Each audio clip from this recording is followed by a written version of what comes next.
सेंगुर नदी के किनारे, कालिंद्री नदी के किनारे, ईसन नदी के किनारे, ज्यादातर पाल नदियों के किनारे ही बसा हुआ मिलेगा साहब। नदियों किनारे जो बीहड़ पड़े थे वहां पशु चराना आसान हो जाता था। वहां की बड़ी बंजर जमीनों को भुजाओं की ताकत से तोड़कर खेती करने योग्य बनाया। होलकर पाल वंश के बुजुर्गों ने खुद का काम करना, खेती बाड़ी करना शुरू कर दिया। होलकर पाल वंश के बुजुर्गों ने खुद का काम करना, पशुपालन करना शुरू कर दिया। तो भैया कहते हैं माया के हैं 3 नाम, परसी, परसा, परशुराम।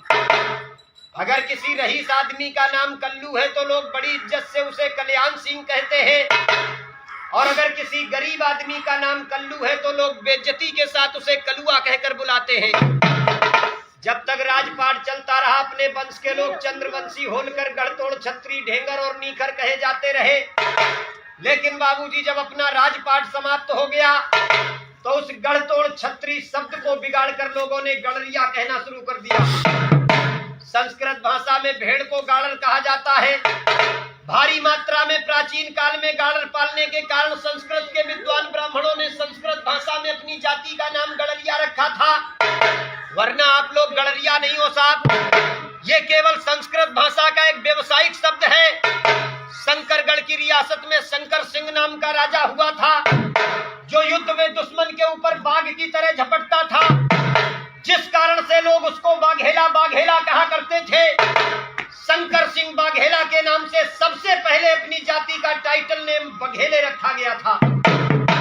भैया पशुपालन को अधिक मान्यता देने के कारण आज के आधुनिक नेता राजा रामपाल, मथुरा पाल, अरविंद पाल, श्री रामपाल, सतीश पाल, एसपी सिंह बघेल, इन नेताओं ने मीटिंगें करके पशुपालन के कारण अपनी जाति का एक टाइटल नेम पाल बनाया। नेताओं का सपना था पूरे देश में बिरादरी पाल लिखेगी तो बिरादरी एक नजर आएगी, लेकिन भैया उनका एक करने का सपना अधूरा रहा। आधे लोगों ने पाल लिखना शुरू कर दिया, आधे लोग अपने आप को धनगर और बघेले ही कहते रहे साहब। एक बार प्रेम से बोलो राजमाता अहिल्याबाई होलकर की। भैया ये सुनाई हमने आपको सृष्टि की रचना से बिरादरी की उत्पत्ति। अब 1 मिनट के लिए अपने पाल समाज के नाम बताएंगे। देश में बिरादरी तो बहुत है, लेकिन अपनी बिरादरी के नाम भी बहुत है साहब। अलग अलग प्रांतों में बिरादरी अलग अलग नामों से पुकारी जाती, इसलिए बिरादरी के लोग बिरादरी को पहचान नहीं पाते, बिरादरी का बहुमत और संगठन नहीं बन पाता। जैसे कि अपने उत्तर प्रदेश में ही अपनी जाति को ढेंगर, नीखर, पाल, बघेले, धनगर, गड़रिया 6 नामों से पुकारा जाता। महाराष्ट्र प्रांत में अपनी जाति को हटकर और खुटेकर कहा जाता है। ये जो हटकर है वो नीखर है और जो खुटेकर है वो ढेंगर वंश के पाल है। राजस्थान में अपनी जाति को गायरी, ग्वाल और रैबारी 3 नामों से पुकारा जाता। मध्य प्रदेश में चाहे ढेंगर हो चाहे नीखर हो, सभी को बघेले ही कहा जाता है। वहां के बघेलों से धोखे से भी पाल कह दो तो उन्हें बुरा लग जाता है भैया, क्योंकि पाल वहां पर बकरा काटने वाले खटीक लोग लिखते हैं। हरियाणा, पंजाब, दिल्ली, गोवा, उत्तरांचल, छत्तीसगढ़, जम्मू कश्मीर में अपनी जाति को धनगर और नीखर कहा जाता। भैया तुम्हारे बिहार में अपनी जाति को भेड़ियार और गंगाजली कहते। बंगाल राज्य में पाल समाज को ऊनी कंकड़, हत्ती कंकड़ कहा जाता। आज भी वहाँ भारी मात्रा में भेड़ पालन होता, हाथों से ऊन बनाया जाता, इसलिए ऊनी कंकड़ और हत्ती कंकड़ कहे जाते हैं। कर्नाटक, पांडिचेरी, उड़ीसा, तमिलनाडु में अपनी जाति को कुरबा, कुरब, देवगौड़ा 3 नामों से पुकारा जाता। भैया कर्नाटक के एचडी देवगौड़ा जो भारत के प्रधानमंत्री बने थे अपने पाल समाज के ही थे साहब, लेकिन नामों की जानकारी न होने के कारण 5 साल तक बिरादरी की सरकार चलती रही। देश के पाल नहीं जान पाए कि हमारी बिरादरी की सरकार चल रही है। आज भी कुरबा नीखर समाज के सिद्धरमैया जी कर्नाटक के मुख्यमंत्री बने हुए साहब। पश्चिमी बंगाल में पाल समाज को घोष कहते हैं। हिमाचल प्रदेश में पाल समाज को गद्दी कहते हैं। अंडमान निकोबार द्वीप समूह में कुरुम्बा इंडियन कहे जाते। दादरा नगर हवेली, असम, मणिपुर, मेघालय, त्रिपुरा राज्य में आज भी अपनी जाति को गढ़तोड़ छत्री कहते हैं। गुजरात राज्य में पाल समाज के लोगों को भरवाड़ कहा जाता है। भरवाड़ों की संख्या भरी पड़ी है गुजरात में, उनकी तूती झूम रही है साहब। लेकिन यहाँ से जो बिरादरी के लोग गुजरात जाते हैं, यही नहीं जान पाते हैं कि ये भरवाड़ लोग भी हमारी बिरादरी के हैं साहब। अलग अलग प्रांतों में अलग अलग नाम होने के कारण बिरादरी का बहुमत और संगठन नहीं बन पाता। जरूरत है 36 नामों को समाप्त करके बिरादरी का एक नाम बनाने की।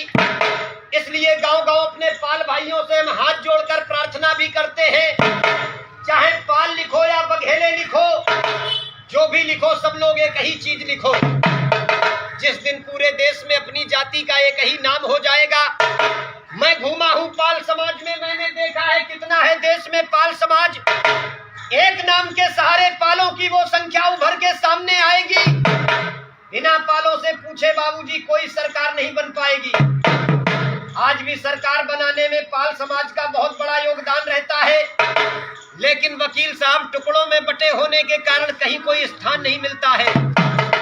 जागो पाल भाइयों, आप लोग भी इस देश के राजा हुआ करते थे। संगठित होकर राज्य में अपना हिस्सा कायम कीजिए। लेकिन पाल समाज में संगठन की बहुत बड़ी कमी है साहब। यादव, घोसी, कमरिया, डढ़ोर, दउआ, ग्वाला कोई भी हो अपने आप को यादव जी कहते। ठाकुर, सेंगर, भदौरिया, चौहान, तोमर, कछवाए कोई भी हो अपने आप को ठाकुर ही कहते। लेकिन पालों के विषय में किसी चरवाहे ने कहावत बनाई थी, 3 गड़रिया तेरा हुक्का, आपस में मची है थुक्कम थुक्का। दरवाजे पर कोई बिरादरी का अपरिचित आदमी आ जाए, खूब कहे कि हम बिरादरी के हैं, लेकिन बीड़ी बाद में पिलाएंगे। पहले ये पूछेंगे, ये बताओ तुम नीखर हो कि ढेंगर हो। कोई अपने आप को नीखर कहता, कोई ढेंगर कहता, कोई पाल कहता, कोई बघेले कहता है। भैया पाल होकर पाल का आप सभी सम्मान करो। सभी पाल हैं एक हमारे, मत उनका अपमान करो। हो गरीब गर पाल की बेटी तो उसका मिलकर कन्यादान करो। बेघर मिले गर पाल कोई तो उसका मिलकर खड़ा मकान करो। आए चुनाव जो प्रधानी का, पता चला 10-15 साल में सीट आई, 10-15 पाल खड़े हो गए, कोई नहीं बन पाया। जबकि सिंगी सेवरा जैसे गांव में दूसरी जाति का प्रधान कभी नहीं बनना चाहिए साहब। लेकिन वही दशा है बाबूजी की एक भाई आगे बढ़ रहा तो 4 उसके पैर पकड़ के नीचे खींचते हैं कि सारो आगे कैसे बढ़ रहो। भैया आए चुनाव जो प्रधानी का तो अपना मुखिया एक तैयार करो। कई लोग चुनाव लड़ करके अपने वोटों को ना बर्बाद करो। आरक्षण पर हो घात कहीं तो मिलकर सभी प्रहार करो। ढेंगर नीखर के चक्कर में जाति का ना बंटा ढार करो। भैया समझने वालों के लिए गांव-गांव जाकर बहुत कुछ बताते हैं, और ना समझने वालों के लिए बाबूजी भैंस के आगे बीन बजाते हैं। ये सुनाई अपनी बिरादरी की उत्पत्ति और अपने अलग अलग नामों के बारे में। अब 1 मिनट के लिए अपने नीखर पाल समाज के गोत्र बताएंगे, और जब आपका गोत्र आ जाए तो बता देना भैया, हम पढ़ना बंद कर देंगे, क्योंकि पाल समाज में 384 गोत्र पाए जाते हैं साहब। जैसे कि अपने इस नीखर पाल समाज में तुम्हारे क्या नाम पर धना बनिया गोत्र है, संचरा गोत्र है, कन्नवार गोत्र है, पुचुरिया बनिया गोत्र है, करतरिया गोत्र है, समरा गोत्र है। तुम्हारे गढ़वार गोत्र है, सपहा गोत्र है, पन्नामी गोत्र है, बरवरिया गोत्र है, सिरसवार गोत्र है, मल्लाह गोत्र है, बनहा गोत्र है, बघेले गोत्र है, कढ़ेलिया गोत्र है, कुकुलवार गोत्र है, जुरकाट गोत्र है, बरगदिया गोत्र है, बंछुआर गोत्र है, और या चंदेल गोत्र है। तुम्हारे क्या नाम करके भिंडवार गोत्र है, भिड़वार गोत्र है, कुरवंशी गोत्र है, हिरवरिया गोत्र है, कारग्वाल गोत्र है, धुब्याल गोत्र है, सुरहा गोत्र है, पहाड़वार गोत्र है, निगोते गोत्र है, करियाल गोत्र है, उठियार गोत्र है, बकलिया गोत्र है, बकलवार गोत्र है, धनक बिड़ार गोत्र है, करकवाल गोत्र है, मोहलियार गोत्र है, सुंदरिया गोत्र है, अहिरवार गोत्र है, पपरियाल गोत्र है, सोंगर गोत्र है, संतुसिया गोत्र है, फुरसुंगा गोत्र है, सिंदुरिया गोत्र है, एकवार गोत्र है, बिलरहा गोत्र है, मुरैला गोत्र है, नकमुइया गोत्र है, खैरवार गोत्र है, सागर गोत्र है, नकरेल गोत्र है, गौतेल गोत्र है, गौड़ गोत्र है, भतिया गोत्र है, भुर्रका गोत्र है, सुंगरा गोत्र है, तुम्हारे कड़ेला गोत्र है, बरगुलिया गोत्र है, बिलवार गोत्र है, सोन चिरई गोत्र है, धन चिरई गोत्र है, धनवार गोत्र है, शेरवार गोत्र है, तुम्हारे सुनवार गोत्र है, बारहा गोत्र है, पिंदवार गोत्र है, तुम्हारे हिंदवार गोत्र है। आप लोगों की गोत्र आई कि नहीं आई भैया? जय है। तो काहे का 384 पढ़ गए हो साहब? एक बार प्रेम से बोलो राजमाता अहिल्याबाई होलकर की। भैया ये सुनाई हमने अपनी बिरादरी की वंशावली, पूरी गोत्र और इतिहास कर लो। भैया यही बखान हमारे